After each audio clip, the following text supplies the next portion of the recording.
Yes, Chair, we do have a quorum.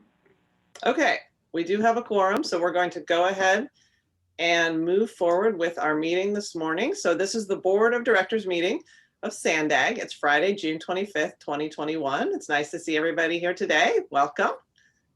I'm calling this meeting to order. My trusty gavel right here.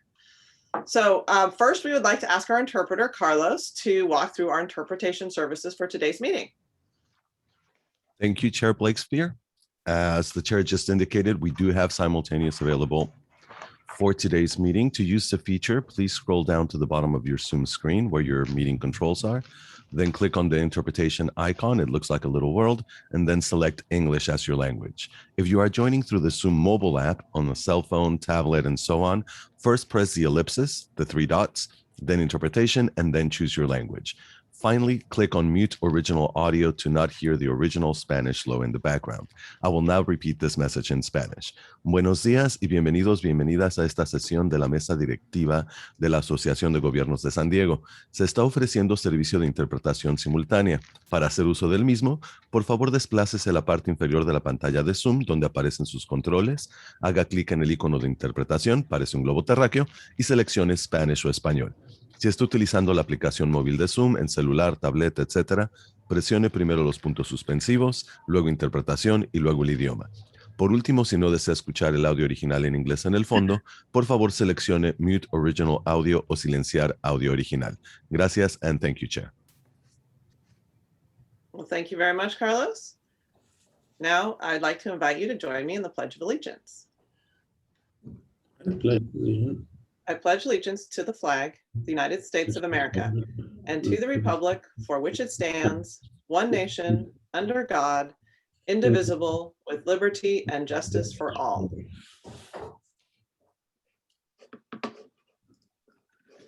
All right, great. Now we are on to non-agenda public comments. So Francesca, do we have any comments from the public today? Thank you, Chair. I see one hand from the public.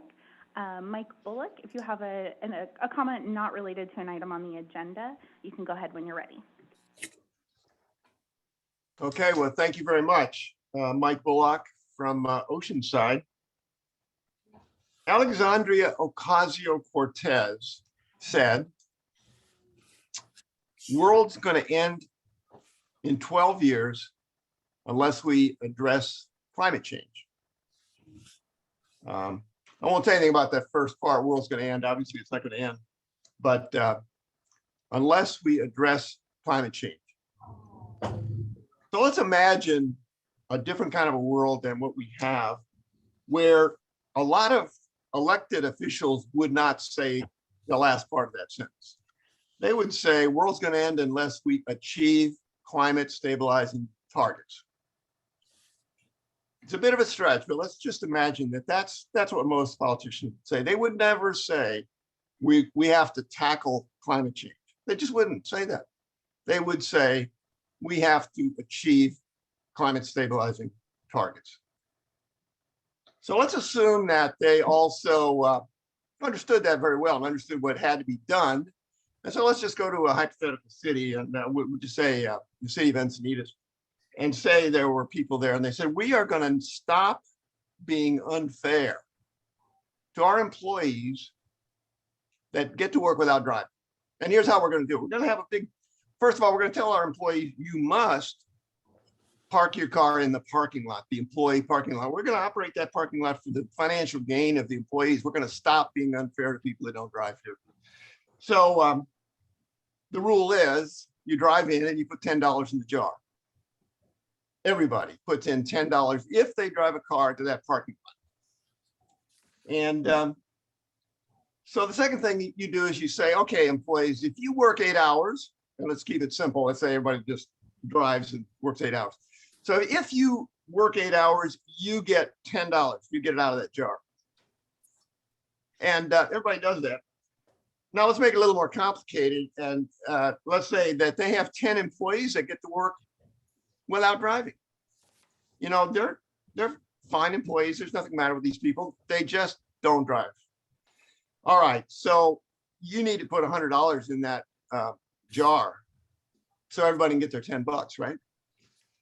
So how are you going to do that? Well, that's where it gets complicated. And you talk about monetizing unused parking, you talk about monetizing data, and you talk about all this stuff. Let's just make it simple. Let's just say you get a grant, okay?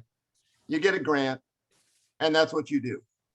And so Nathan Fletcher calls me up and he says, Mike, we're going to do exactly what you want. We are going to give every employee $200 a month if they don't want their free parking, but if they want their free parking, they can have it. And I say, how are you going to do that? And he says, easy. We can monetize that and get $350 to $450 a month easily downtown.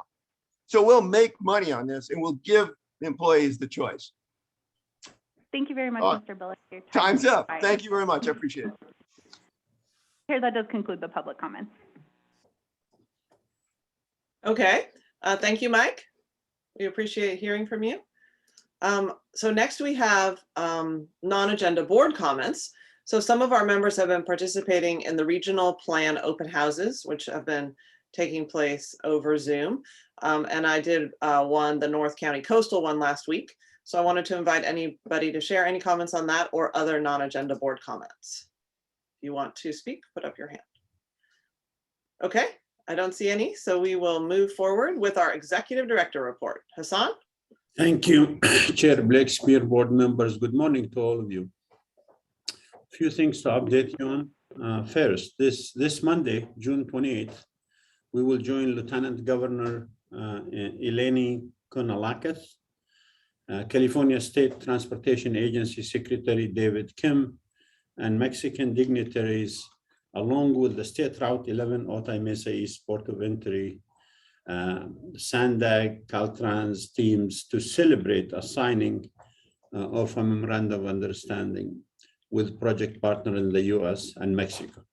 Mm-hmm. The MOU will recognize the ongoing binational partnership and lay the groundwork for a continued partnership, specifically to talk about toll sharing. The MOU will also outline project detail related to integration of technology and how Mexico will fund its port of entry and right-of-way with public funds and roadway financing. This is very significant as we move forward to opening this facility in September 2024 and possibly cutting ground next year.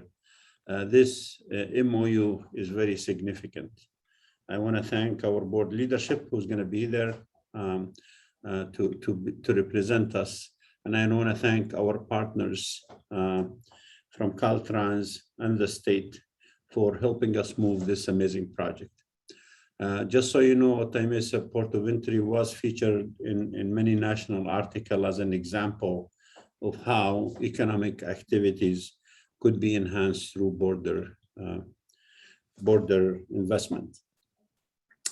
As this is significant, as we gear up to break ground on the 21st century Otay Mesa East Port of Entry, I joined some of my team members and Caltrans for a trip to DC this week. We had several constructive meetings in the White House, the National Security Department. We met the Mexican ambassador to the US. We met with Customs to continue to communicate our desire to open this facility in September 2024. I want to thank my partner, Gustavo, the head of Caltrans District 11, and Mario for being on the trip. Let me turn to the draft regional plan that's out for public comments until August 6th. And like our chairperson said, some of you participated, Chair Blakespear, Mayor Vasquez, Sotola Solis, and many other participated in these workshops that's taking place right now. I appreciate any of you spreading the word for this amazing document. I watched Chair Blakespear yesterday on TV talking about that, eloquently talking about this is a plan for the future. And I also appreciate always having the truth guide us when we talk to the media and the public. And I hope we stay away from fear-mongering things like we're going to monitor people and spy on them and charge them and all of that stuff. That's not true. Let us stick by the truth. The truth is, this is a plan that reimagined the future of transportation in San Diego. This is a plan that's going to reduce greenhouse gas emission. This plan that's going to give choices. And like the chair said yesterday, this plan is going to make us go faster, cleaner, and safer. That is what the talking point for this plan is. You like or not like Sandag, this is an agency that over the last couple of decades built over 1,000 projects. And very shortly, I'm gonna show you a map to show you that promises made in this agency, promises kept way before me, during my time, and in the future. This agency about building amazing projects. One of those projects is gonna open later this year. And I wanna thank Chair Blakespeare, Vice Chair Mayor Gloria, many others from our board and MTS board for joining us for the amazing VA station, the one of 9 station that opened. For those of you who saw this, it was an amazing thing, especially because we're, like the Mayor Gloria said, we are a proud military town. And to do something for our veteran like this is amazing. So thank you for the leadership for doing that. And thank you for the team from both Sandag and MTS who organized this. I also want to share with you that I'm excited to see some of our cities in our region implementing projects in the regional transportation plan. Recently, Chula Vista and National City were awarded nearly $1 million in funding under the Clean Mobility Option Program for on-demand shuttle services. This is what we call flexible fleet. These projects are example of mobility hubs at work. I want to congratulate both Sotol Vasilis from National City and Mayor Salas on this exciting news. Let me just conclude this report by saying we'll continue to meet with our partners from the Navy to advance the discussion about building a central mobility hub and moving forward in the spirit of the MOU's design. I want to thank my partner, Dennis Kick, and his team for coming by yesterday. We had fruitful discussion. As I said many times, this project is not easy, but at least we're talking about an important thing for the region. Madam Chair, that concludes my report. I'll be happy to take any question. Okay, thank you, Hassan. I see Mayor Vasquez has her hand up. Yes, good morning, everyone. I just wanted to chime in here to say that last night I hosted the East County Sub-Regional Open House for the draft 2021 regional plan. That was yesterday evening. And Councilmember Jack Hsu was in attendance as well. The workshop had a great turnout, and there were so many thoughtful comments regarding the future of transportation provided to the Sandag team. East County is really an important part of the region. We have a lot of jobs, residents, and wonderful amenities. We need a transportation system that is going to work for our part of the county and to address the problems that we see today. I am really excited and quite hopeful about the draft 2021 regional plan because I believe it can provide great solutions to congestion, transit-oriented projects, active transportation needs, and most importantly, safety. So I just want to say thank you to staff and the team for setting up the sub-regional open houses, and especially the open house for East County. Thank you, Chair. Thank you. Okay, any other board comments? Do we have, Francesca, any public comments on the executive director's report? No, Chair, no hands from the, oh, I apologize, I do have one hand. Mike Bullock, Okay. go ahead when you're ready. Yeah, that's a wonderful report. And I think we heard a little bit of concern from the executive director about how this plan is presented. And I think those words of caution are worthwhile. However, I want to point out something that I have come to realize, and we are living in such a different sort of a world in terms of the public comment that are received. Yeah. I can remember when transportation was discussed, there would be a debate going on between those that wanted to widen freeways and those that wanted to stop widening freeways. And I can remember when the freeway widening people outnumbered the people that were realized that you never get anywhere widening freeways. It's like a dog trying to chase its tail, you know, it doesn't solve congestion. And so there were those two sides. It just seems like those sides aren't there anymore. I mean, it seems like everybody understands, and maybe it's climate change. Maybe it's just this realization that Los Angeles, it proves pretty well that you just can't keep widening freeways. It'll just get worse and worse.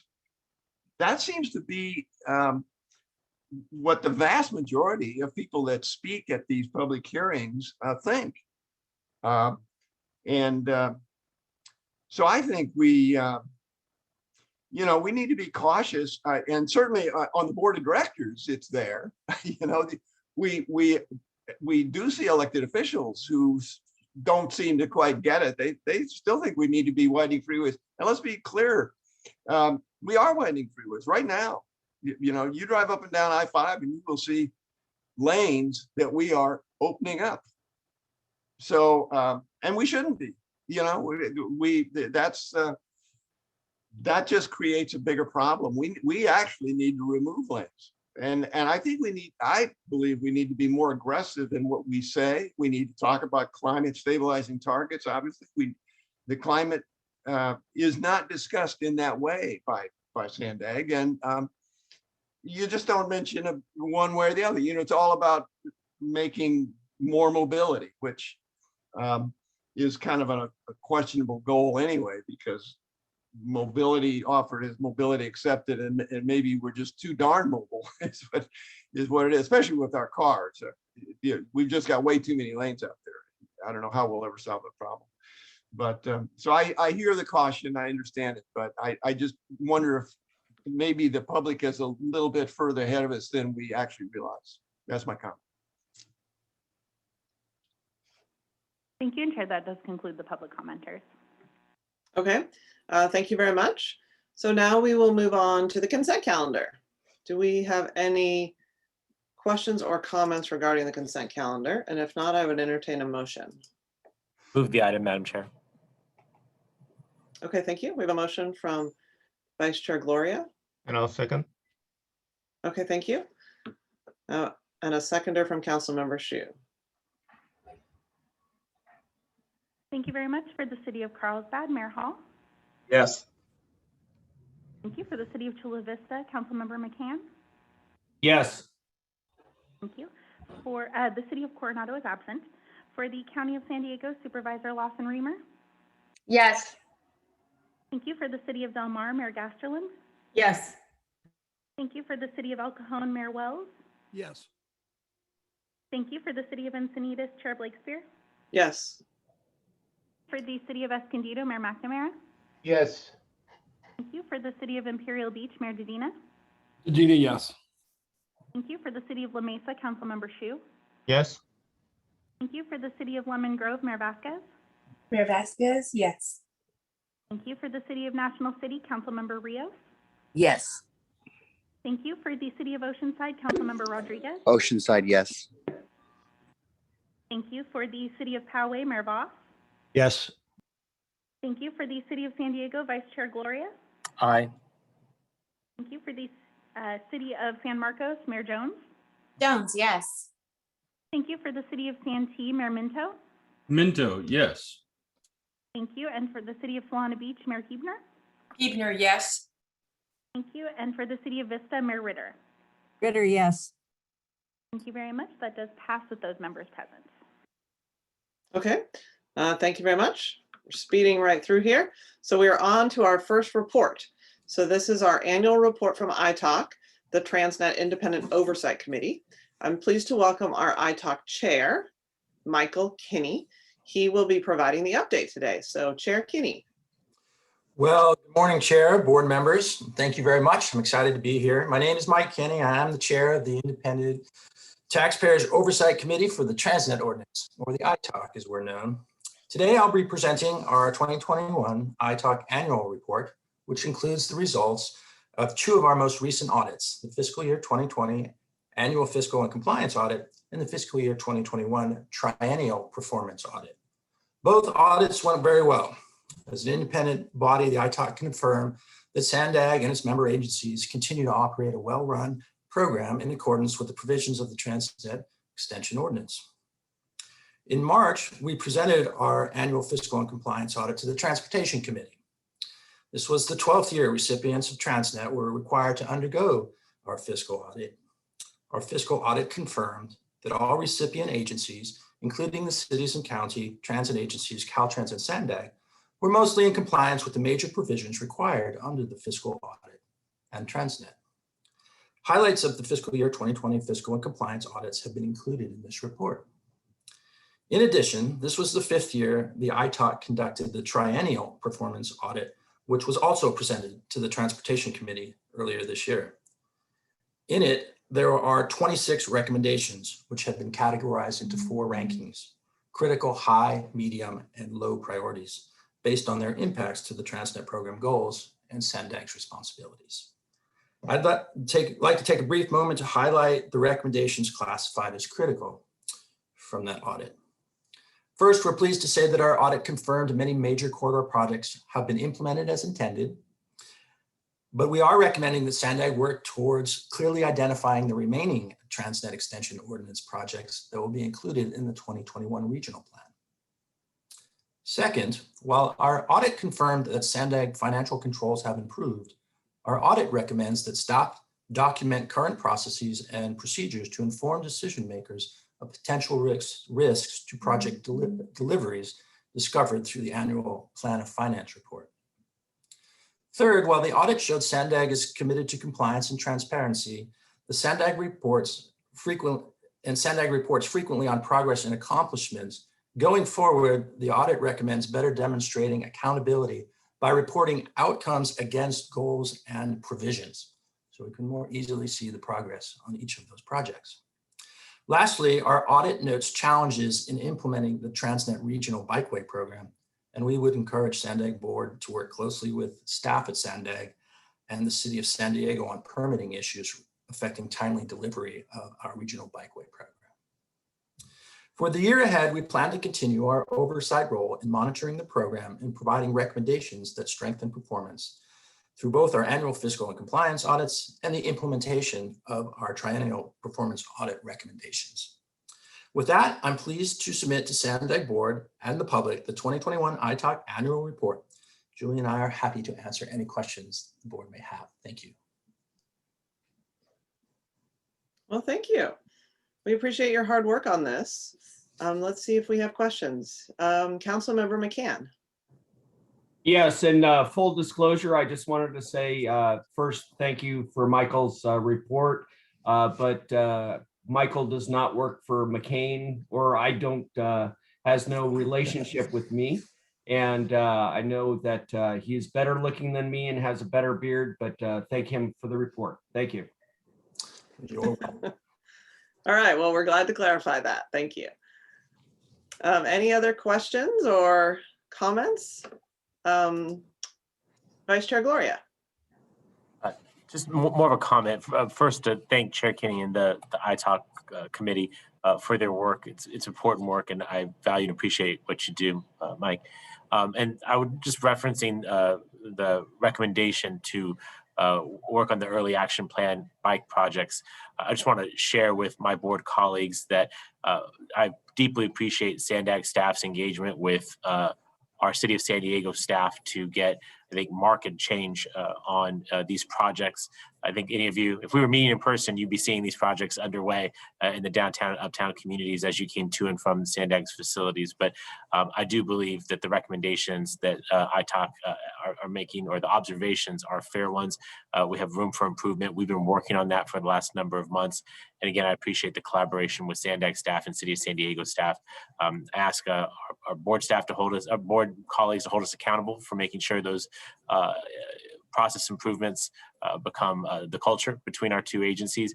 It serves none of us well if these projects are delayed. It serves the region extremely well if we can deliver these as quickly and as efficiently as possible. So again, to ITALK, thank you for flagging this. Thank you to Sandag staff, and thank you to our development services and planning staff here at the city. I expect you will see a significant improvement in the weeks and months ahead. Well, that's great. Thank you for sharing that. I think we all agree with you that we're all better served by having a close collaboration between the City of San Diego and the Sandag staff in delivering these projects. So I'm happy to hear that update, and thank you for publicly sharing that, Mayor Gloria. Chair Blakespear, if I may, one comment on this item. Thank you, Mayor Gloria. And I just want the board members to know that I know this program, like the audit said, have some issues, but in the last few months, we moved this program years ahead. And I'm really grateful for the leadership of the mayor and the staff. We're working hand in hand. And I also have a discussion with Chair Blakespear about this. This program is only going to get bigger. And I think we should always be working with those who are willing to do this, because while active transportation is not gonna replace long commute, but it's important for the community. So thank you, Mayor, for gearing the city in the right direction. And we here at Sandag really appreciate the collaboration and the partnership. Okay, well, thank you. And again, thank you, Chair Kinney. You know, we know that ITALK's mission is to ensure the accountability and transparency and integrity of our TransNet program. And we appreciate the real focus on that and the delivery of that. So thank you. Oh, we have two more hands that have gone up. So Mayor Hall. Yes, I would like to thank Mr. Kennedy on this report. I mean, there was really a lot of good information in this when you really dove down into the detail. Could you just give us a little detail about the I-5 and I-5 widening north of Manchester and what it says in the report? That's a pretty specific question. I'm going to have to rely on staff to help me with that. Julie, do we have anybody from staff who might be able to answer that question? Yeah, Ariana's here, so she could probably tackle that. Thanks, Julie. I was actually going to pass the, the question on to perhaps someone like Jim Linthicum, if he's on the line. I'm also trying to figure out which part of the report you're referencing specifically. Is it a certain page that you're looking at? Well, there's a lot of discussion, and that's just my first question. It's on pages 5 through 15.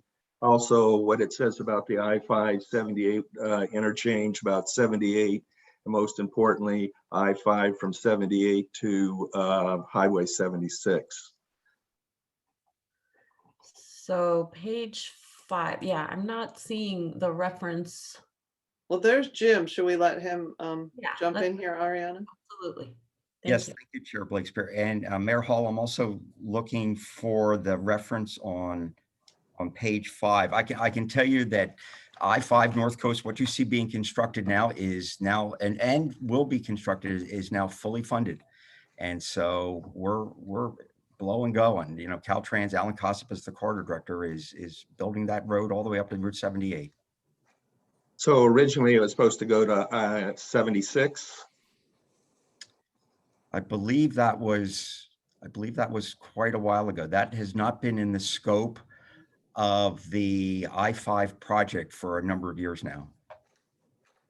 Okay, and help me understand, the 78.5 interchange is going to be built when? And that is not part of the current North Coast Corridor construction contracts, the current phase. And that would be part of, the TransNet set of projects and what's being planned in the regional plan that's out there for public comment right now. Jim, if I may, to Mayor Hall's, just to answer.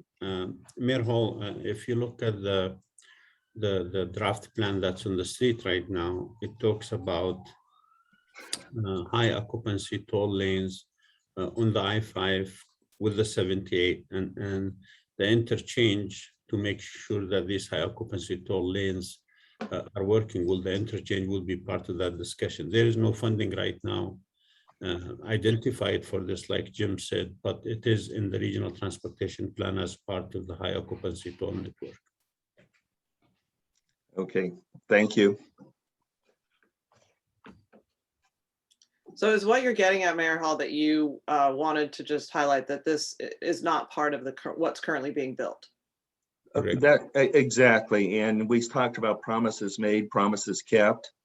I mean, a lot of this was promises that Sandag has made. And if you look into the detail of the report now, maybe in 2040, we'll get some of this stuff done, but they were all primary projects earlier in past reports. Okay, thank you. I can't say that I know exactly the history of when something was in or out of the plan, but if staff wants to respond to that, go ahead. But if not, we can move on to Mayor Jones. Yeah, sure. I'd like to just, Okay. And I think Mayor Hall bring up an important issue for me. And I think promises made, promises kept is important. And I can assure you that Sandag did not just one day said, well, let's not build this project. Just simply, as I spoke to you many times in the last 2 years, there is no funds in the TransNet to build many of the things we said we're going to build. That's simple. I mean, we over forecasted what we get. We underestimated the cost of the project. And frankly, some of these projects probably won't work now. They have to be looked at. And that's why we're going to be talking to the ITOC and talking about the TransNet and what moves forward or not. But I will tell you, this agency is about keeping its promises. But you can't build this with no money. That's the bottom line. The bottom line is this board here may say time and again that the TransNet, everything we had, every penny between now and 2025 is being programmed, and the board took action for that programming. There is no money that we're intentionally saying let's hold the money and not do it.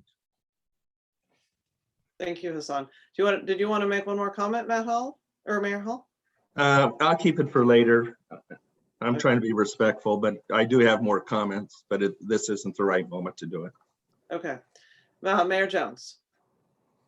Thank you so much to the ITOC Audit Committee. I just wanted to say that I'm hoping, and maybe I could get an answer on this, that we will be adopting and implementing all of the recommendations of the ITOC Audit Committee.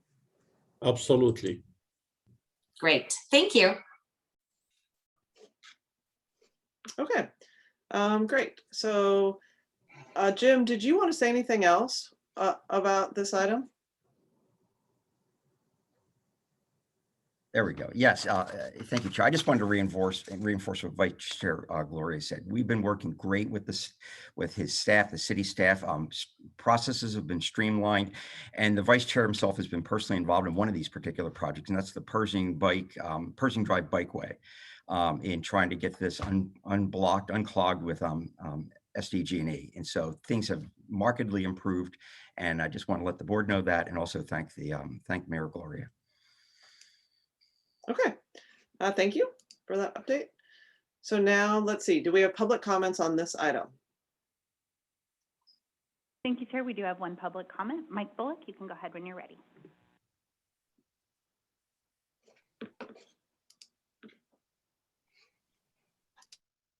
Okay, it takes a while to see the unmute box pop up there. But anyway, as I said before, there are people that still think we need to widen freeways, and mostly you can find them as elected officials on the board of Sandag. I don't hear them from the general public.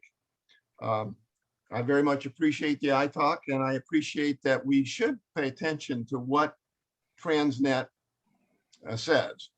And thank goodness we ran out of money, because I live in Oceanside. And, you know, if I-5 was 12 or 14 lanes and 78 was 8 lanes, that interchange would look like what we see in Sorrento Valley with I-5 and I-805. That's a lot of concrete, and there's a lagoon there. And I mean, it's just insane to imagine that. So sometimes we get lucky. You know, Al Gore was almost president of the United States, and that may have been our demise right there. We were unlucky. This case, we're lucky. Now, TransNet has been changed by vote. That's perfectly legal. That's one of the things that's in TransNet, that you can change it, and we should change it. You know, I'm active in the Democratic Club of Carlsbad and Oceanside, and I would say about 6 years ago, we passed a resolution in opposition to the widening of I-5. That's the first time any Democratic club in the world, a Republican club, any political club, has passed a resolution opposed to a freeway widening project. And I don't know if that's true. I just made that up, but it sounds good. But it's very rare. And you think about all the Democratic clubs that exist in Los Angeles County, and you look at all the widenings. And by the way, Demco then passed a resolution several years ago that we're opposed to widening freeways, period. We took that to the county party, and we had to water it down a little bit, but we did get it passed, and it's actually in the state platform for the California Democratic Party has that. It came from Demco, and you know, it's not rocket science, really. Every club, Republican, Democrat, I mean, if you believe in the survival of humanity, you realize we need to stop widening freeways as fast as possible. And by the way, that interchange 78 and I-5 with the stoplight, that needs to be reimagined as a big super roundabout with extra lanes and no stoplight, roundabout. And also you need a bicycle bridge across I-5 right in that area, because you've chopped off Vista Way to bicycle traffic. Thank you. Thank you, Chair. There are no other public comments. Okay, thank you. So that item was an information item, so we don't have any action that's needed. So we'll move on to item number 14. This is an update on the salaries and compensation audit. So Melissa, I believe you are starting us off, and then we will be hearing from our auditor, Mary. Good morning. Thank you, Chair Blakespear, and good morning to the board here today. Last November, both the Audit Committee and the board unanimously approved an action plan to respond to the recommendations that were identified in the Salaries and Compensation Compliance Audit. The plan, which is included as attachment 1 to your staff report, which starts on page 87 of your online agenda package, incorporates discussion and direction provided by the board during its review of the audit, as well as recommendations from the Audit Committee and input and guidance offered by our independent performance auditor, Mary Koshmashrab, and her team. The plan is comprehensive. It describes 27 actions that the board will consider or that management will undertake during an 18-month period. Collectively, these activities are designed to improve program oversight and administration, strengthen policies and procedures, and ensure there's clarity and transparency in agency operations. I'll also add the work being done is consistent with management's goal of achieving the highest levels of organization performance through continuous improvement. As part of developing the plan, management committed to providing regular progress reports. This is our first update to the board, and a similar update was provided to the Audit Committee in late April. To help communicate the status of those 27 action items, we've included a progress at a glance summary into the beginning part of the plan document. And again, this starts on page 87 of your agenda package. Before sharing the updates, I'd like to acknowledge that this has been a team effort. The Office of General Counsel, as well as the Finance, Human Resources, and Risk Management departments are all engaged. And I'd also like to thank Mary Kay for the guidance and consultation she's provided to help ensure that we're successful in our efforts. So regarding the work that's been completed to date, there were 3 actions that were due in the first 3 months of the year. One of the actions was postponed. It's since been completed and is pending review by the auditor. The other 2 actions were completed on time. In the case of action 4.1, which was approval of a special compensation policy, staff had anticipated this occurring earlier in the year in conjunction with resolving a CalPERS review that had been conducted in 2020. After working with CalPERS, management developed a plan for addressing those review findings, and this did not require the adoption of the special compensation policy as we'd originally anticipated. Management notified the auditor of the revised timeline for this item. And to let you know, the policy has since been prepared and it was approved by the board as part of the FY 2022 program budget last month. Documentation will be provided to the auditor's office next week to confirm completion of the item. The 2 actions that were completed pertain to new policy acknowledgement processes for employees. As part of action 1.4, employees now acknowledge the handbook and the Sandag bylaws on an annual basis. And as part of action 5.6, employees will also acknowledge on an annual basis Board Policy 41 pertaining to internal controls and Board Policy 42, which relates to reporting fraud, waste, and abuse. Because of their similarity, these 2 items were completed concurrently and were timed to occur with the release of the updated handbook earlier this year. The essence of the work completed falls into 3 categories. There was communication with employees to describe new expectations, and this was done by adding language to the handbook and through revisions to our offer of employment letters. New practices have been implemented, including the use of a web-based form to capture digital acknowledgements from employees and to help with record-keeping procedures. And finally, these new processes and procedures have been documented by Human Resources. Given its success and the efficiencies, management has established this as a new annual process, and it will be occurring again early next year. Attachments 2, 3, and 4 to the staff report this morning are products demonstrating implementation of the changes regarding these 2 actions.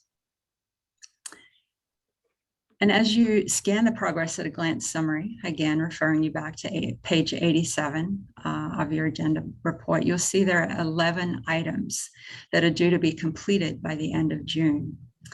Implementation of these actions has already occurred. And really our next step is for management to submit reports and documentation to the auditor's office for review and testing. And again, that's due to happen next week. From there, management and the auditor will coordinate providing our next progress reports to the audit committee and to the board. And just to preview the work that has been completed most recently, a market study was conducted earlier this year, and its recommendations in the form of a salary range table were approved as part of the FY 2022 program budget. Speaking of the budget, work has been done to document processes and procedures, prepare new policies, and increase the amount of information provided to the board regarding the agency's compensation and benefits programs. And the third category of actions pertains to board policies and bylaws. This work was led by John Kirk, our general counsel, and his team. And I'd like to see if John wants to say a few words about this work. Thanks, Melissa. At your last meeting on June 11th, you approved changes to the SANDAG bylaws and several of your board policies, and these are noted as actions in the action plan. In several instances, these revisions that were adopted reflect recommendations arising from the audit, and they were intended to ensure clarity and responsibilities of the board and those delegated to the executive director with respect to administrative and personnel matters. There is one remaining item in the action plan that requires board consideration. Recommendation 1.1 in the action plan, which was based on a recommendation from the audit committee, calls for management to present the employee handbook to the board and for the board to ratify the employment decisions made by the executive director that were the subject of the audit pursuant to the standards set forth in the handbook. That ratification is an item for your consideration today. A link to both the current and prior version of the handbook, which are now posted to the SANDAG website, are attached to today's report. Thank you, Chair Blakespear. This concludes staff's recommendation, or excuse me, staff's presentation. Okay, thank you. That's we appreciate that. Before we go to any hands up, I wanted to call on Mary Kay to speak, our auditor.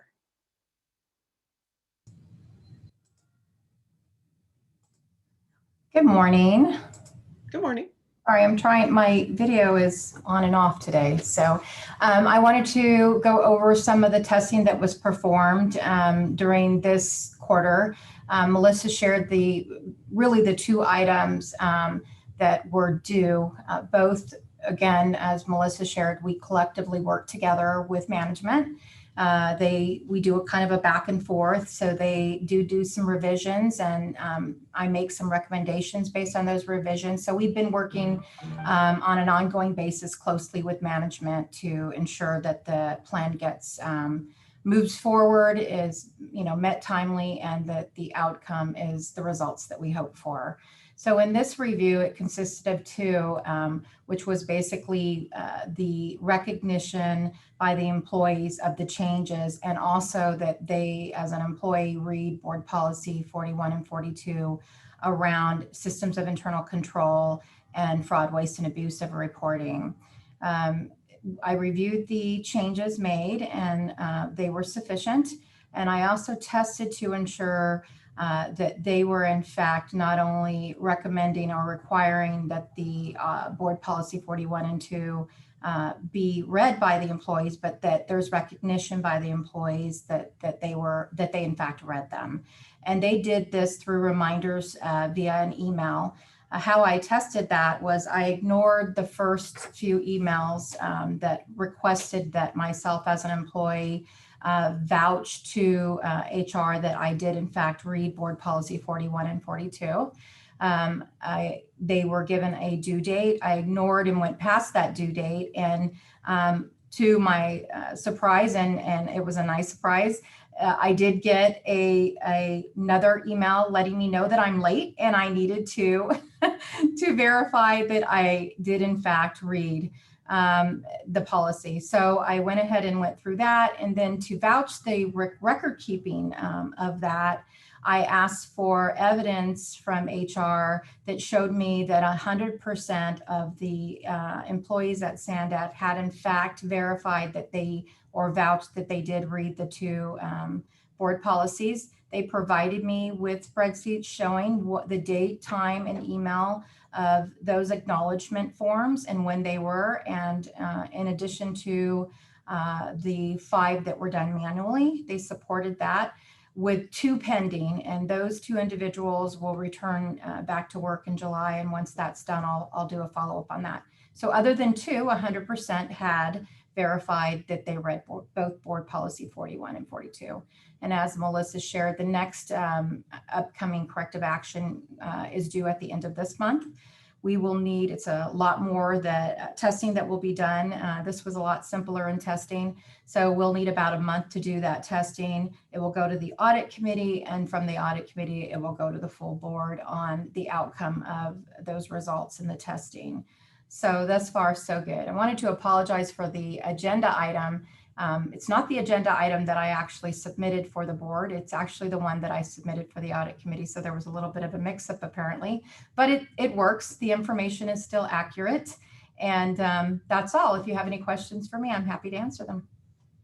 Well, thank you. And thank you for personally auditing the HR system and reporting to us on how it went. It seems I like do a lot of personal auditing. Since we're a small shop, I get to be the auditor as well as the IPA. And it's great.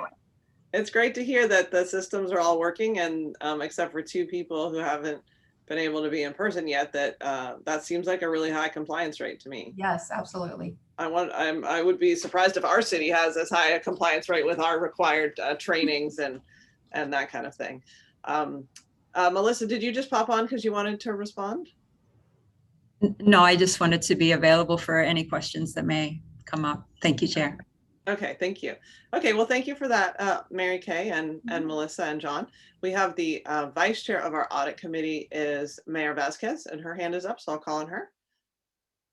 Thank you so much for the recognition, Chair. I serve as the vice chair of the audit committee alongside Councilmember Zito, who serves as the chair. The audit committee recently heard the status update on the salaries and compensation action plan back in April of this year. We are pleased to see that Sandag Management and the Office of the Independent Performance Auditor are working so well together to truly move the agency forward in the most transparent way. The actions today is the last step in the plan for the board to take. And the full board here today has been affirming of this work already. We approved a special compensation policy, adopted the budget, and continue to support the OPA. Because of that, I will make a motion consistent with the plan that the board ratify the employment decision made by the executive director pursuant to the standards set forth in the Sandag Employee Handbook. And I'll turn this back to you. Okay, thank you. So we have a motion. Do we have a second? Second, Chair. Okay, thank you. Vice Chair Gloria had the second, so let's go ahead and vote. Thank you very much. For the City of Carlsbad, Mayor Hall. Aye. Thank you. For the City of Chula Vista, Councilmember McCann. Aye. Thank you. The City of Coronado is absent. For the County of San Diego, Supervisor Lawson Reamer. Aye. Thank you. For the City of Del Mar, Mayor Gasterland. Aye. Thank you. For the City of El Cajon, Mayor Wells. Yes. Thank you. For the City of Encinitas, Chair Blakespear. Yes. Thank you. For the City of Escondido, Mayor McNamara. Yes. Thank you. For the City of Imperial Beach, Mayor Dedina. Yes. Thank you. For the City of La Mesa, Councilmember Shu. Yes. Thank you. For the City of Lemon Grove, Mayor Vasquez. Mayor Vasquez, yes. Thank you. For the City of National City, Councilmember Rios. Yes. Thank you. For the City of Oceanside, Councilmember Rodriguez. Yes. Thank you. For the City of Poway, Mayor Voss. Yes. Thank you. For the City of San Diego, Vice Chair Gloria. Aye. Thank you. For the City of San Marcos, Mayor Jones. Yes. Thank you. For the City of Santee, Mayor Minto. Minto, yes. Thank you. For the City of Solana Beach, Mayor Huebner. Huebner, yes. Thank you. For the City of Vista, Mayor Ritter. Ritter, yes. Thank you. And that does pass with those members present. Okay, thank you. Now we're on to the final report of the day. So this is our update on the Mid-Coast Trolley, which is really exciting. It's always great to talk about the Mid-Coast Trolley because this is a project that's on time and on budget. It's $2.1 billion project that we've been working on for many years here at Sandag. And I was honored to be part of an unveiling of what will be the future VA Medical Center trolley station earlier this week. It was a big event with many of our colleagues here, so including Vice Chair Gloria and Second Vice Chair Sotelo Solis. And we also had MTS Board Chair and Supervisor Nathan Fletcher, along with many other esteemed elected officials and also our professional and management staff from multiple agencies. So this VA station that we were unveiling is one of 9 that will extend the Blue Line trolley a total of 11 miles to the university community. And it's just really not an exaggeration at all to say that this is really transformative for our region. So when you're standing on top of the platform and you know that there used to be nothing there, it was basically only the ability to drive, and now you have a major transit stop right there, it just really affects you thinking, wow, look at the thousands of people that are going to be able to get to their medical appointments, that are going to be able to work here, that will have this basically a short walk after a transit ride to get to all of the many medical, I mean, it's a huge medical complex. So it's just thousands and thousands of trips. So it's just really exciting. And I'm happy that we are having a presentation here at the board level so that everybody can be aware of this. You know, this is the most major project that Sandag is doing and the biggest in our county, in our history.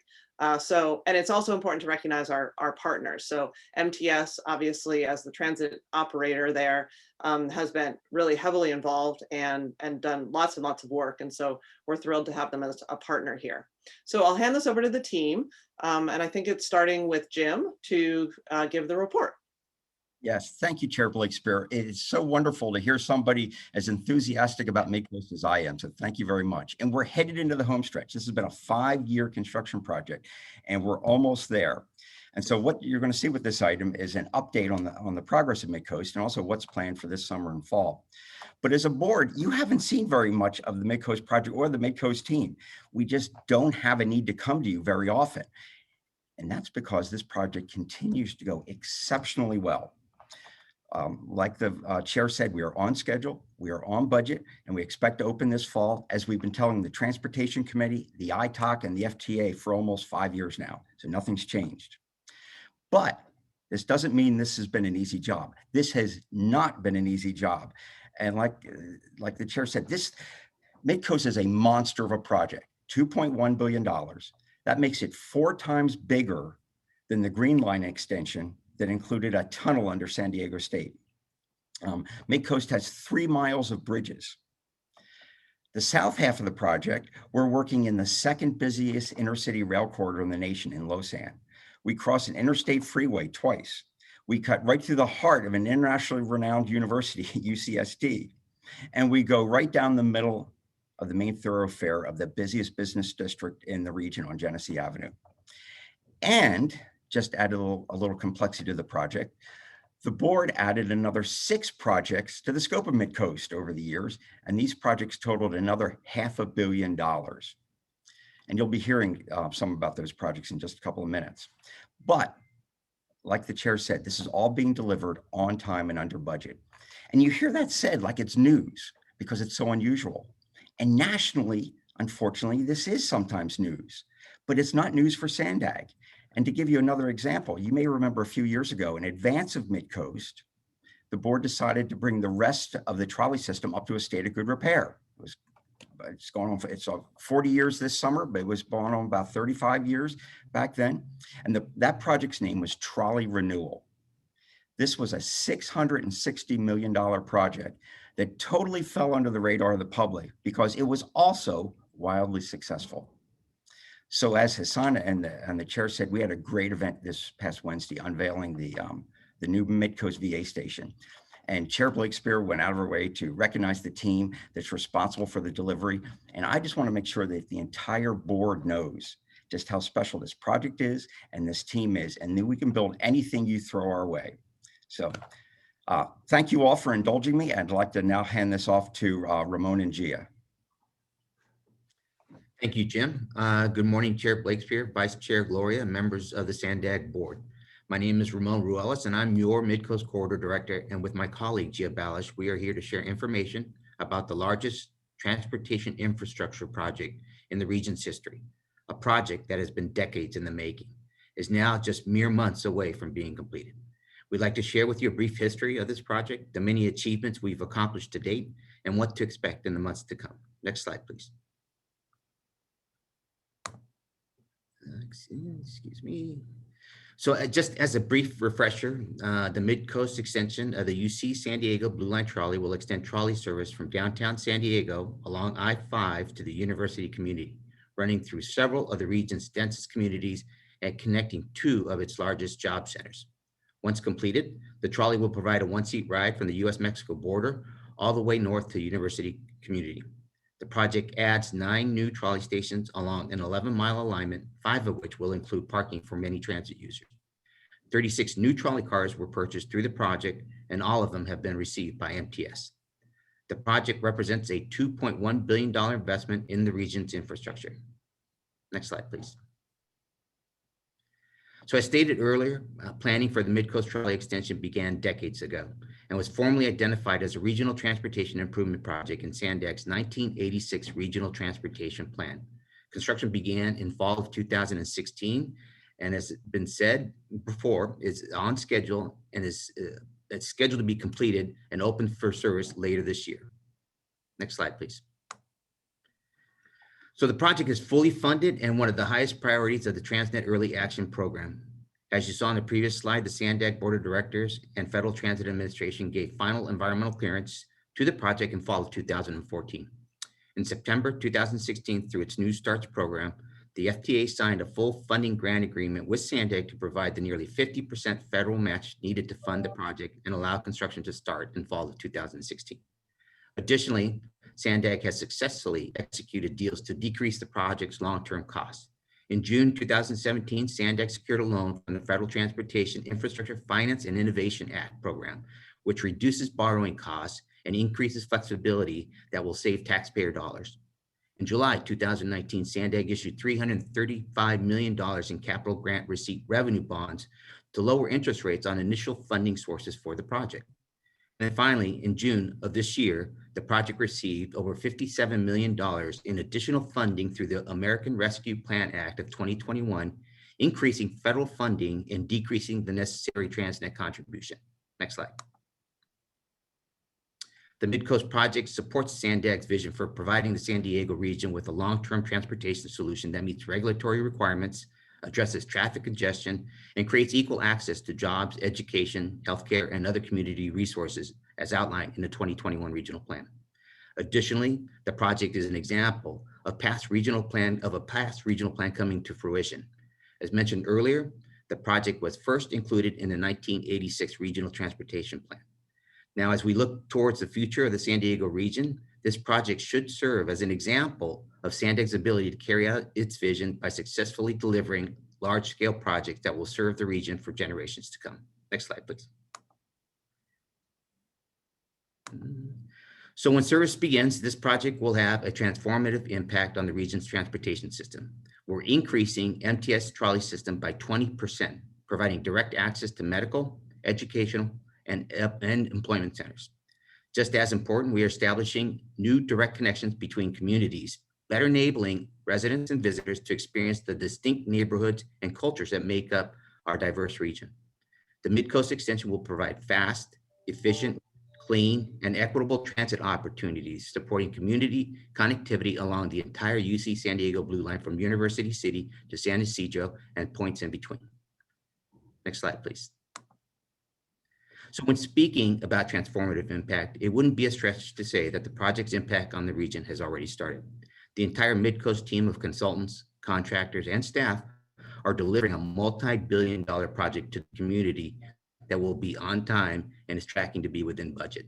The project's contractor, Mid-Coast Transit Constructors, or MCTC, has employed over 4,500 workers in advancing the project to where we are today. Even with the unprecedented challenges associated with COVID-19, the project continued to provide local work. With over $180 million in hourly wages that have been paid to workers, approximately 56% who are local to San Diego, it's not hard to say that the project has provided an important boost to the local economy. Next slide, please. So additionally, as a public agency committed to social equity, this project's potential to quite literally unite the region should serve as an example of the lasting change regional planning and transportation can play in promoting diversity and equity, as well as supporting disadvantages and small businesses. The project is on track to exceed business enterprise program goals, and small business objectives. MCTC has awarded contracts to 109 different DBEs and awarded approximately $144 million to DBE firms. Additionally, MCTC has awarded subcontracts to 210 small business and issued approximately $187 million in payments to them. Earlier this year, you received a presentation highlighting success stories about DBE contractors engaged on this project. Those successes included the growth of the initial contract for the DBE and the expansion of their businesses to allow them to successfully secure contracts from other agencies. Next slide, please.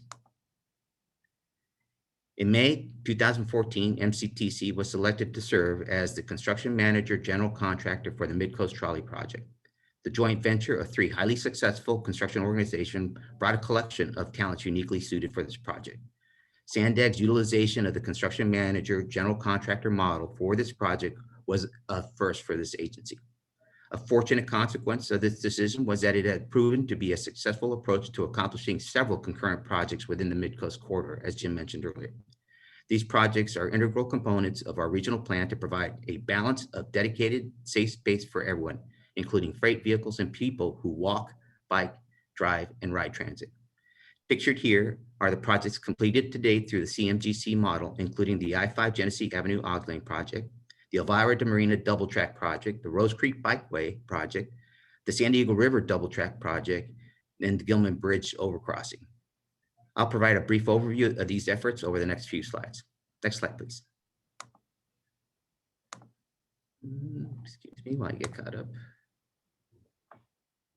So the double tracking projects advanced critical efforts by Sandag to double track the San Diego segment of the Los San Corridor, the second busiest passenger rail line in the nation, and a vital link to connecting the San Diego region with the rest of the country. Together, the successful completion of these projects resulted in a continuous 14.6 mile stretch of double track passenger and freight railway between Miramar Road and the Santa Fe Depot in San Diego. This allows people and goods to move more efficiently through the region. Next slide, please. The Caltrans project to add an auxiliary lane to southbound I-5 between La Jolla Village Drive and Genesee Avenue has helped to improve traffic flow in this important stretch of freeway by creating greater opportunities for traffic to merge on and from the main lanes of the freeway. The Gilman Drive overcrossing connects the 2 sides of the UC San Diego campus in a meaningful way by providing an additional bridge structure spanning I-5, creating an efficient and I would say beautiful link for students, faculty, and staff to access research facilities, student housing, and other campus amenities. The improved Rose Creek Bikeway was opened this past May. It's a 2-mile Class 1 bike path that connects existing sections of the Rose Canyon and Rose Creek bike paths in the city of San Diego. This new path is completely separated from vehicle traffic to provide a safe biking opportunity for commuters and recreational cyclists alike. Next slide, please. The projects shown here are currently in construction and anticipated to be completed later this year. Construction for the Voigt Drive Improvement Project began in December 2019 and is anticipated to be complete in fall of this year. The project is a joint effort of Caltrans, UC San Diego, and Sandag. It includes various improvements to the Voigt Drive, as well as the realignment of Campus Point Drive, which improves access to the future UC San Diego Health La Jolla Trolley Station. Lastly, we are working with MTS to enhance connectivity at the Old Town Transit Center by increasing the total number of bus bays at this location, including a designated bus turnout along Pacific Highway. Next slide, please. And now I'd like to shift the focus of today's presentation to the trolley extension. The trolley extension remains within budget and on schedule, with service anticipated to begin later this year. Construction on this project began in fall of 2016 and is now approximately 95% complete. The project has built 21 bridges, including 3 miles of elevated guideway, installed 34 million pounds of rebar, and placed 170,000 cubic yards of concrete, which is enough to fill about 51.5 Olympic-sized swimming pools. Approximately 30.3 miles of track were laid and 55 miles of electrical/communication conduits were installed to support the power and communications for operations. Over 2.5 million hours, or one person working for 285 years, have been expended to construct this project. Currently, crews are applying the finishing touches on the 9 new trolley stations, installing the systems that will power the trolley, and placing landscaping at various locations along the length of the alignment. The fact that this project remains on schedule is an amazing feat for a project of this scale, especially during the pandemic. And now I'd like to show a few highlights. the project. Next slide, please. So this is the La Jolla Colony Drive Tunnel. It was completed late last year, and this allows the trolley to travel underneath La Jolla Colony Drive.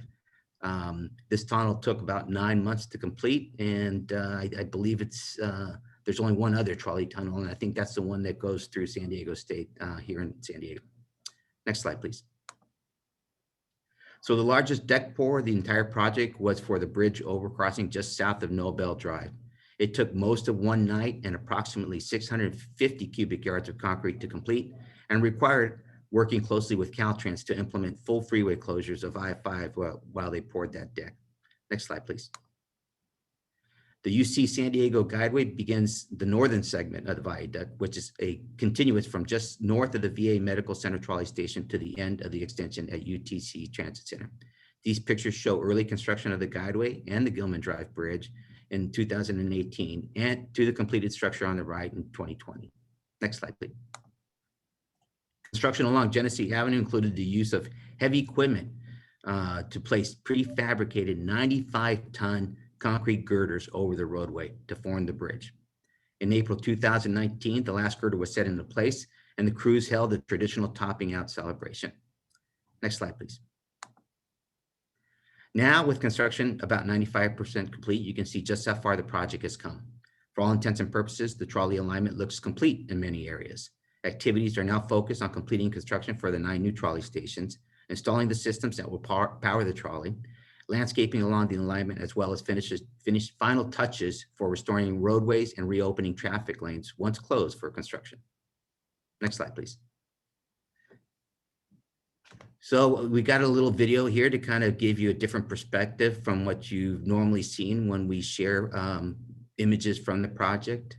So hopefully it works. There we go. So this is more or less a virtual ride that's going to take us from the Balboa Avenue Transit Center up into the Nobel Drive trolley station. It provides a virtual experience of traveling along the new trolley line. You'll notice that in this video or during this video that construction work continues along the line and at the stations.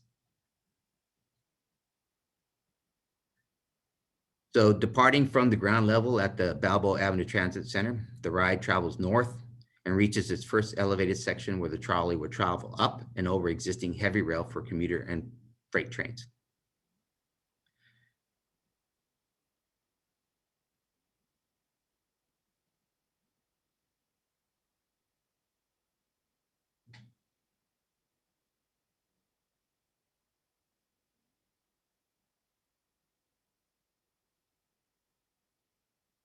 That's the bridge that takes us over the heavy rail, and it moves the trolley tracks from the east side over to the west side of those tracks.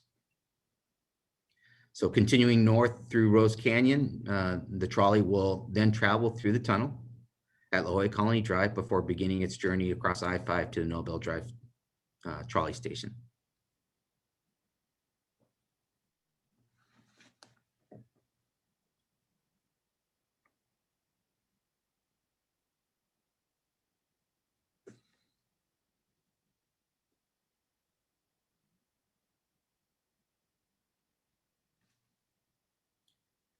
And from that point north, the trolley guideway is completely elevated.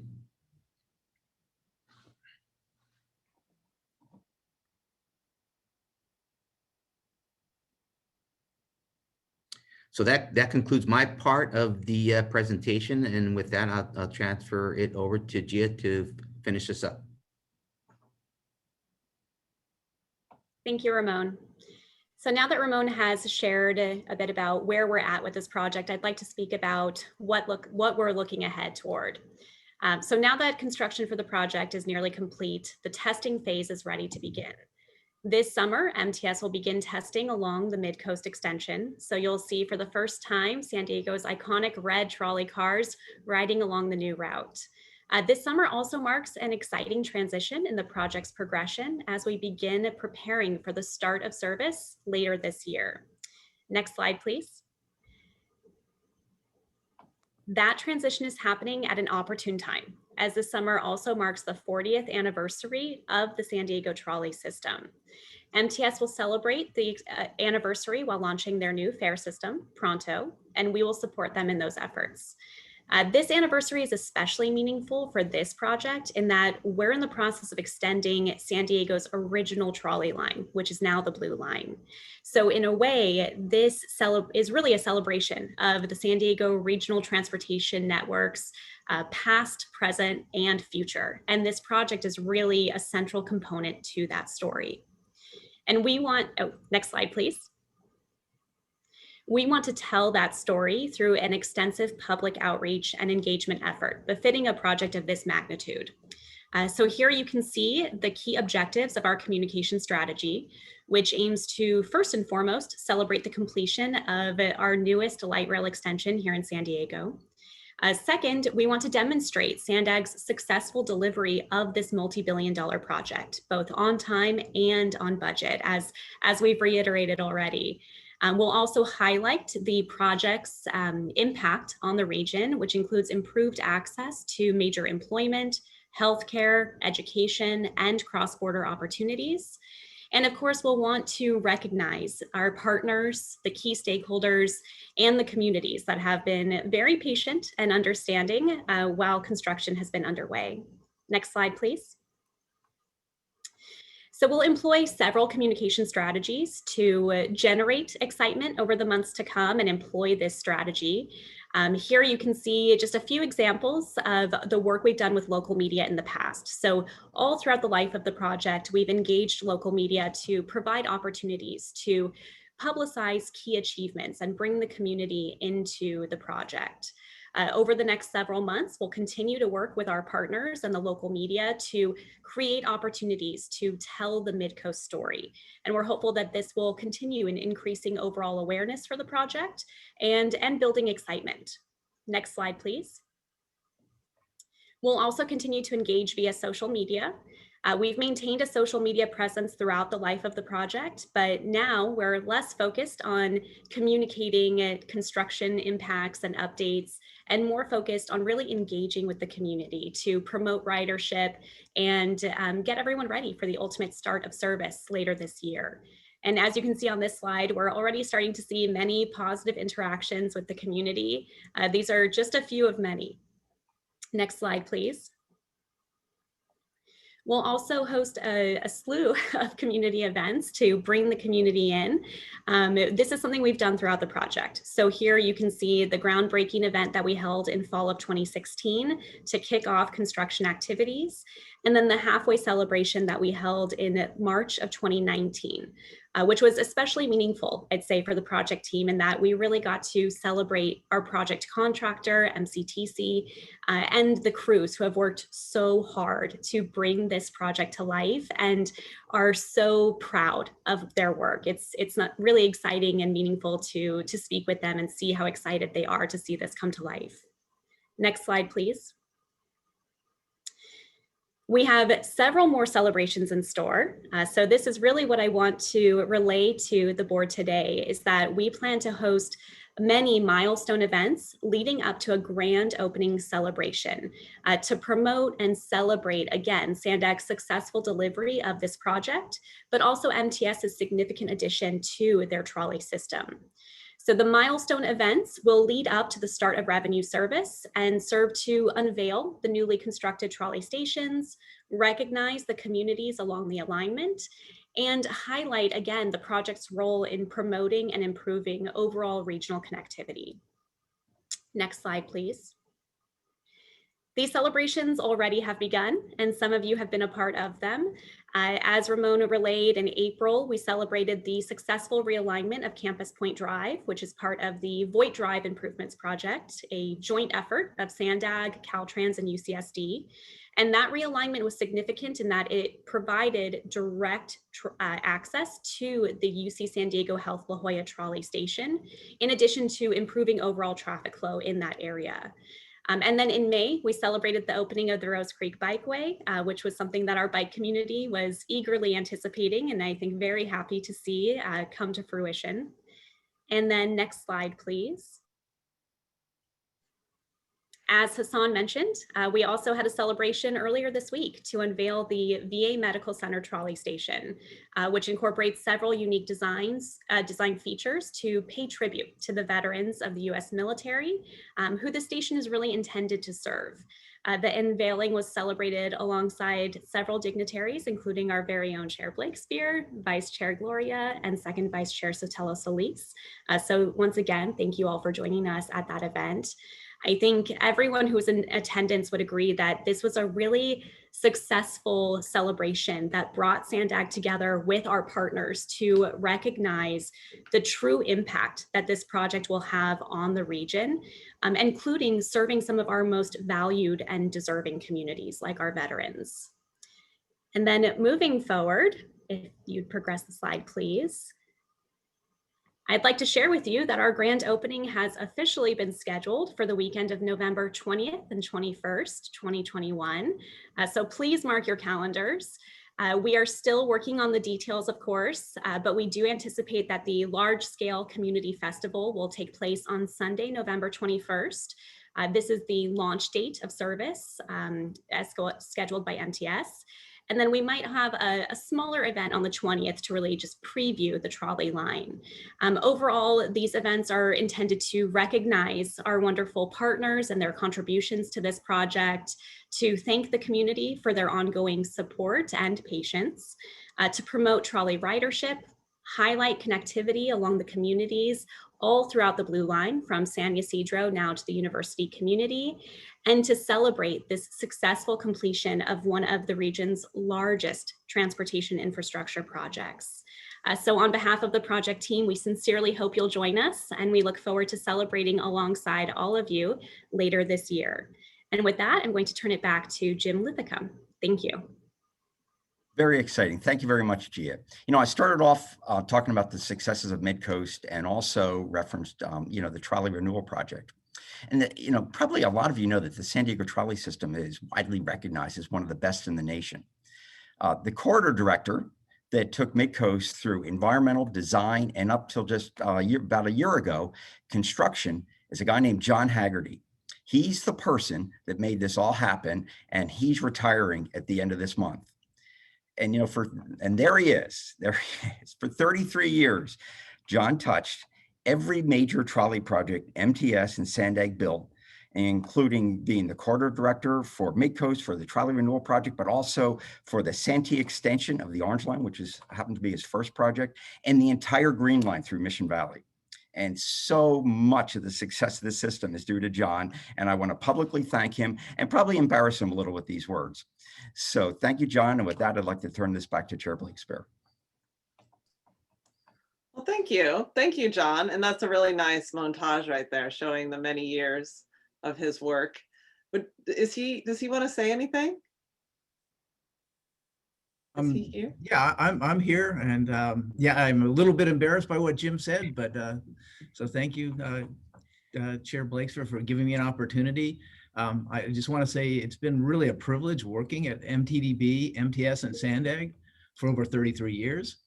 Really a huge honor to be part of so many great rail and bus transit projects.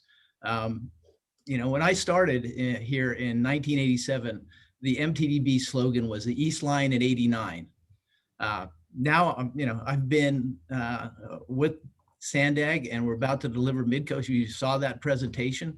In between, like Jim said, I got the opportunity to contribute to the Santee extension, the Green Line, the build out Mission Valley East and West from Old Town through UCSD with the first tunnel station to La Mesa. I've seen the rehabilitation of the Green and Orange lines and the procurement of the low floor vehicles. And really that to me was really significant. It did away with wheelchairs.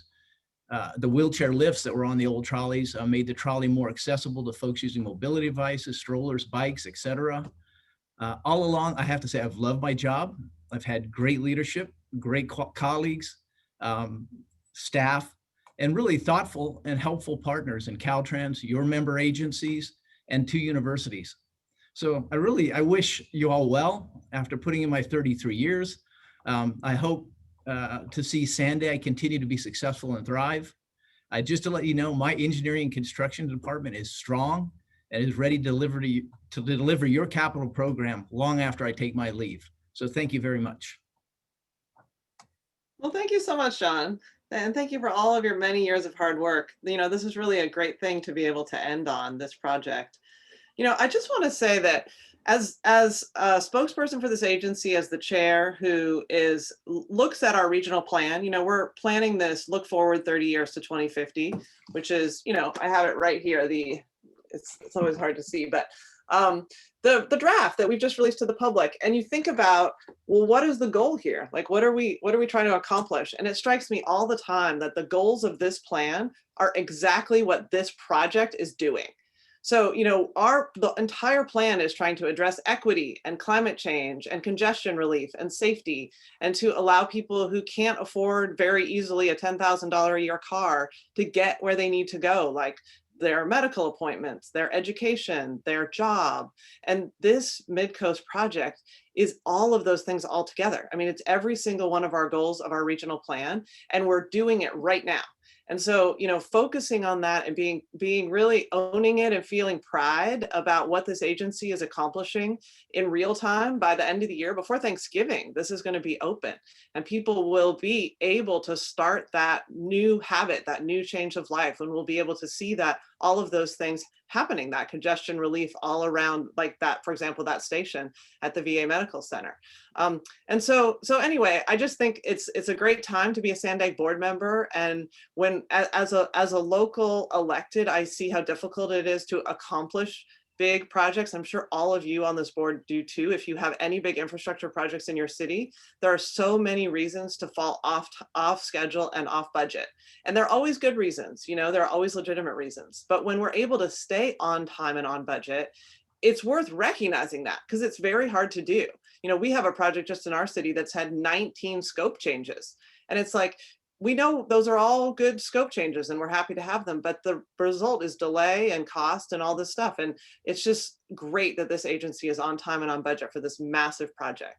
So I want to pat everyone on the back and congratulate John and all the team, Jim and Hassan and the thousands of people who are working on this, all the people at MTS. I mean, there are so many people who have had to come together at UCSD and just innumerable different moving parts here. And also the state for the amount of money that has been put into this. You know, for every $1 we spend, we get about $2.50 from the state and the federal government. And so, you know, these things don't happen without all those partnerships. So thank you very much, you know, for the presentation today. I'm thrilled that everyone on the board and the public can get to see this so that we can all own the successes here. And I see that, yes, Hassan. Chair Blakespeare, thank you for your comments. Really much appreciated, and much appreciate the recognition of how difficult it is. But I do want to thank Jim, Ramon, and John. I want to say a few words to embarrass John a little further. You know, I happened, he was my driving buddy from the airport the other day, and we talked a little. You know, it's hard to replace somebody like John. It's hard to find actually in the country many people like John who had participated in delivering major infrastructure projects. But I want to thank John and Jim for actually building a team that have the depth to keep things going. So I want to assure the board, and you know, there is obviously John, we know where he lives. We know a lot of things about him, so he can't run far. But John, thank you on behalf of the 400 employees at Sandag. I'm sure they will all tell you the same thing. We're very grateful for the many years and for a great program and for building a team that could take over. Thank you, Chair Breakspear. Thank you. Thank you. Mayor Dedina. Yeah, can I share my screen? Can I do that? I think. Let's see if actually I can't find it. Never mind. I don't know why. Oh, well. Yes, you do have permission. Okay, well, I was going to, but I don't know where it is. Never mind. I was going to show a picture of you mentioned, Catherine, the folks who couldn't afford a car. And, you know, back in 1982, I started my freshman year at UCSD with my high school graduation present was a 1964 Volvo my dad got that he bought for $500. And you know, me and my buddies in IB used to carpool up to, it was not an easy thing to carpool. You know, there's 3 of us or 4 of us, and, you know, it'd be, every car looked like it was from a used car lot, and they all broke down. And it was always a nightmare to get up there. Jim's laughing because, you know, that was old school, right? No one had any money to go to live on campus. Today, it costs $14,000 a year for, you know, parents anywhere in state to send their kids to UCs, which, you know, breaks the bank for most middle class and working class families. And most of my families in IB, when we started this, at least I started voting on this project, we had a grandma in IB whose granddaughter was proud of her granddaughter going to UCSD. She used to take the bus, right? My dad used to take the bus to the VA. You know, he would have loved to have had the trolley there. So, you know, thanks Jim and Ramon, thanks Hassan, thanks John, thanks everybody that actually just figured out that this is what government's supposed to do. Make life better for people, make things easier for people, and equalize so that our kids down in South County and all over San Diego can take the trolley. I would much rather have taken the trolley and studied, right, on the way to class than actually drive a terrible car that used to break down all the time. It was an El Nino year, so it was raining all the time. So, and then trying to find parking because I was too cheap to get a parking pass. And back then UCSD was $400 a quarter. I paid all of that out of my lifeguarding fees for the year, and it was still break the bank, right, back then. So I just want to thank you guys sincerely. I know you know I mean it, because you know, I take really seriously also making sure that every kid in IB has access to getting to a great school like UCSD. And I'm a proud member of the class of '87, and will continue to always support the mission of this agency to make sure that we can get people around the county to place quality institutions like UCSD and San Diego State, USD, doesn't matter. I'm just really pleased, and thank you for being really, really great at your jobs. You did exactly what you're supposed to do. You get an A+ gold medal, Nobel Prize for doing great stuff that has a really big impact on people's lives. So thanks. Well, thank you, Mayor. We have a good peek into your youth and how you got around and what your experience was of commuting. Mayor Gloria. Chair, I'm sorry, I think Mr. Shu is before me, or Councilmember Shu is before me. Oh, okay. Councilmember Shoes. Oh, thank you, Mayor Gloria. Thank you, Jim, John, Ramon, and Gia, and everyone at Sandag that made this project happen so quickly. You know, it's really good because you carry on the tradition in California and others in the Western states of building rail and tunnels quickly. That was started over 150 years ago. So I'm glad that we can still do it here in San Diego.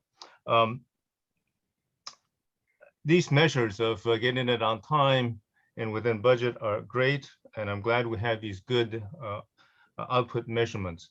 But I hope as we move forward in building our transportation system, that we can also start doing some other measurements that address the equity issues. Such as, what is the average speed of our trolleys between stops? What is the average speed of the Mid-Coast Trolley extension of the blue line versus the rest of the blue line, as well as the green line versus the orange line? I think we need to start looking at capacity and use, as well as noise impacts and traffic disruption, so we can really see how our entire system is doing. This is a great extension, and because it's going to include the trolley and access to the trolley to other populations in our region, which really need to use transit. As other leaders have said before, you know, transit works not when just the poor use transit, but when everyone uses transit. And I think the Mid-Coast Trolley will provide that opportunity. So it is a great celebration. I'm glad we're doing it, but it gives us also an opportunity to reflect on what we need to do in the future, because I hope the skills that John has developed in his career is passed on to many people at Sandag, because we're just getting started. We got a lot more of this to do in the next decade. So I'm glad that this was successful. Thank you. Thank you, Councilmember Shu. Vice Chair Gloria. Thank you, Chair. And I want to start just by thanking John Haggerty. It's been a pleasure to be able to work with him, and definitely to see a long career, someone who has made his mark on our region. John, I wish you all the best in retirement on behalf of a very grateful region. Chair, I just wanted to sort of pile on, obviously this particular project is contained within the city of San Diego, and we are certainly grateful for this regional investment in our city. It is mutually beneficial to many of us. Obviously, this links the education, healthcare, and job opportunities in the northern part of the line to the South Bay cities, the East County cities. I think that's to everyone's benefit. And as the presentation showed, I mean, what an incredibly complicated piece of work. I think we're often in a position of being told by our constituents to go out and just do something. And this shows the complexity and the amount of time. I had a small hiatus, but I've been on this board, I think starting in 2008, and this was still being discussed back then. It's exciting, as you say, Chair, to be able to cut the ribbon on this thing this November. That's pretty exciting stuff. I just wanted to draw my colleagues' attention to the fact that without a new regional transportation plan, there's not much hope for doing more of these projects. And I think, as Councilmember Hsu was mentioning, we need to do many more mid-coasts to connect more of our region's residents to all of these wonderful opportunities. I think that's, as Mayor Dedina was illustrating, this is about access to opportunity. Many of us have the privilege of being able to own a car and be able to do that affordably. Many of our community members do not have that chance. And whether it's the world-class education at UC San Diego, world-class healthcare, all in that particular Golden Triangle area, or those jobs that pay good wages that allow you to live in a region as expensive as ours, that really should be an opportunity that's available to everybody if they're willing to work hard. And this extension is what that does. And that's why we need more of them. So I look forward to considering with my colleagues our new regional transportation plan, the opportunity to do many more mid-coasts in our region, to give that opportunity to more people. And lastly, I would just draw attention to the statistics that were in the report with regard to job creation and job quality. You saw thousands of jobs created, people being able to work, earn a paycheck during the economic downturn of this past year. That shouldn't be taken lightly by any particular board member. And the fact that we can drive many of those jobs to be given to San Diegans, to people who live in our respective cities, is truly important. Again, these are good paying jobs that help provide for families. And so I hope that as we go forward and we think about making continued investments of this nature, that we consider what we can do to create those jobs here locally, to give people a chance to afford to live in our region.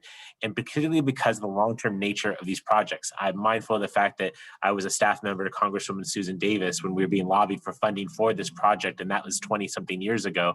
You recognize that if we make a commitment to quality jobs, these are actually careers, not just jobs on one particular project, but it's jobs over an entire work life, the working life of a John Haggerty. That's the kind of scale and the transformation that we can provide to people who would be willing to work on these projects. So I think this was a very timely presentation, Chair. Thank you for being able to give us something to show the public about what their tax dollars are going toward. And I think it really gives us a challenge to consider how we can do more of these and how we can get the accessory benefits, not just the transportation mobility enhancement, but the economic development, the job creation, the generational wealth building that this kind of program can provide. So kudos again to Sandag staff and to our many partners in this, everyone from Caltrans, the City of San Diego, UC San Diego, I mean, there's a lot of cooks in this kitchen, but look what we're being able to deliver at one of the most unusual times in our human history in terms of all the challenges we brought to bear. If we can deliver a project like this under these conditions, think about what we can do going forward. I, for one, am very excited to be a part of the leadership team that can hopefully do more of these.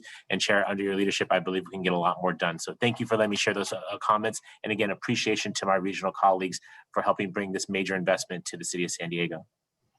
Well, thank you very much for those comments, Vice Chair. And it's good to point out that this is all in your district. You're the City of San Diego, and that this is regional money, and it's a major investment in this county. So I'm glad that you're able to speak directly to that. Mayor Gasterland. Yes, thank you. I want to say thank you to the entire team for showing us the detail today and for this trolley finally coming to fruition. As a professor at UCSD, I've watched this grow from nothing to what it is now over the last several years. And I wanted to mention that not only is this useful and it's going to add incredible transportation capabilities to our region, but it's beautiful. Yeah, the way the trolley comes through the campus and sweeps on to UCSD and sweeps south to Balboa, as we saw in part in the video, it's truly a beautiful piece of work. So I look forward to riding it. And I have no doubt that at least the UCSD to UTC part will be heavily used. But the other that struck me, today I realized, wow, this goes all the way from the Mexico border to UCSD. Why is that important as well? Well, we're having more and more connection with UABC, the Universidad Autónoma de Baja California, and this will create all sorts of opportunities for additional collaborations. So this is really a connection for our entire region, including down to the Mexican border. Thank you. Mayor Blakespear.